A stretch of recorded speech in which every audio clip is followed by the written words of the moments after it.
पुण्यात अपहरण आणि हत्येची बातमी ताजी असतानाच आता बीडमधूनही अशीच बातमी आली आहे। बीडच्या केस तालुक्यात एकाचं अपहरण आणि नंतर खून अशी घटना घडली आहे। खून झालेला व्यक्ती हा मस्साजोग गावचा सरपंच आहे। या घटनेने बीड जिल्ह्यात खळबळ उडाली आहे। संतोष देशमुख असं खून झालेल्या व्यक्तीचं नाव आहे। नेमकं काय घडलंय पाहूया या व्हिडिओतून।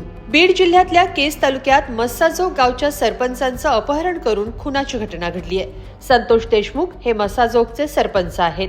धारूरहून केसच्या दिशेने जाताना काही अज्ञातांनी संतोष देशमुख यांचं अपहरण केलं। अपहरणाच्या काही तासांनंतर त्यांचा मृतदेह परिसरात आढळून आला। देशमुख यांच्या शरीरावर मारहाणीच्या जखमा असल्याचं समोर आलंय, त्यामुळे त्यांचा खून झाल्याचा संशय व्यक्त होतोय। संतोष यांचे भाऊ शिवराज देशमुख यांनी याबाबत पोलीस ठाण्यात तक्रार दाखल केली आहे। त्यांनी तक्रारीत केलेल्या उल्लेखानुसार संतोष देशमुख हे 9 डिसेंबर रोजी दुपारी 3 वाजण्याच्या सुमारास धारूर चौकातून मस्साजोगला निघाले होते, पण डोणगाव फाट्याच्या पुढे असलेल्या टोलनाक्याजवळ काही अज्ञातांनी त्यांची गाडी अडवली आणि लाकडी काठीनं मारहाण केली। त्यानंतर संतोष देशमुख यांचा मृतदेह सापडल्याचं समोर आलंय। या प्रकरणी केस पोलीस ठाण्यात 6 जणांविरोधात गुन्हा दाखल झालाय। पोलीस या प्रकरणाचा अधिक तपास करतायत।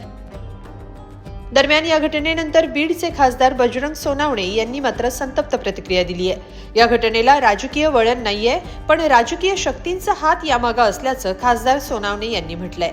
अशा घटनांमुळे बीडचा बिहार होतोय असा आरोपही त्यांनी केलाय। यातल्या आरोपींवर कुणाचा वरदहस्त आहे हे समोर आलं पाहिजे असंही ते म्हणाले। तसंच मुख्य आरोपींना अटक करण्याची मागणीही खासदार सोनावणे यांनी केली आहे। याला राजकीय अंग नाहीये, पण राजकारणीची प्रवृत्ती ह्याच्या पाठीमागे आहे। राजकीय अंग असायचं काही कारण नाही। राजकीय आज कुणाचं सरकार आलं, कुणी सत्तेत येतात म्हणून जर आमच्या लोकांचे खून केले जात असतील तर ती बाब अतिशय निंदनीय आहे। कारण याला राजकारणाचं वळण देण्यासारखा विषय मला नाही वाटणार, पण राजकीय शक्ती नक्की या गोष्टीच्या पाठीमागे यांनी पाठबळ द्यायचं काम करतात। ह्या ज्या लोकांनी केलं या लोकांचे लवकरात लवकर तपास करून त्या लोक कुणाचे संबंधित आहेत आणि त्यांचे कॉल लेटर घेतले पाहिजेत आणि कॉल डिटेल मधून जे कोण त्याच्या पाठीमागे आहे त्यांच्यावर गुन्हा नोंद झाला पाहिजे।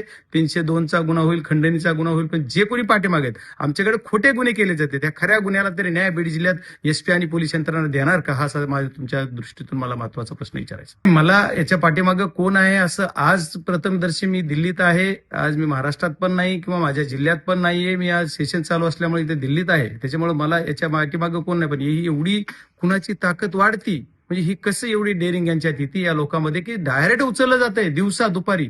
असं जवळजवळ 3 गाड्या आहेत, त्याची स्वतःची 4 व्हीलर आहे स्कॉर्पिओ, ती फोडली जाते आणि त्याला गाडीतून उचलून किडनॅप केलं जात आहे। तिथून नेऊन 20, 25, 30 किलोमीटरवर त्याला डायरेक्ट मारलं जाते, खून करून त्याला टाकली जाते त्याची बॉडी। म्हणजे एवढी डेअरिंग वाढती, ही कुणाच्या तरी वरदहस्त असल्याशिवाय करायची डेअरिंग नाहीये। ही बीड जिल्ह्यातलं हे बिहार करायचं काम या लोकांनी केलेलं आहे, त्याच्यामुळे याला कुठंतरी कंट्रोल झाला पाहिजे। पोलीस यंत्रणेनं लवकरात लवकर याच्यावर कंट्रोल करून ही जो काय कायदा सुव्यवस्थेचा प्रश्न निर्माण माझ्या तालुक्यात होतोय ह्या सर्व गोष्टीला लवकरात लवकर हँडल केलं पाहिजे आणि पोलिसांनी लवकर खरा तो गुन्हेगार समोर आणला पाहिजे, ह्याच्या पाठीराख्याला सुद्धा समोर आणलं पाहिजे। एकीकडे पुण्यात भाजपचे विधान परिषदेचे आमदार योगेश टिळेकर यांचे सख्खे मामा सतीश वाघ यांचं देखील अपहरण करून नंतर खून करण्यात आला, तर आता बीडमध्येही सरपंचांचं अपहरण करून खून करण्यात आलाय। दिवसाढवळ्या झालेल्या या हत्यांमुळे कायद्याचं राज्य धोक्यात आलंय का अशी चर्चा आता सुरू झाली आहे। तुम्हाला काय वाटतं हे कमेंटमध्ये नक्की लिहा आणि lokmat.com ला सबस्क्राईब करा। धन्यवाद।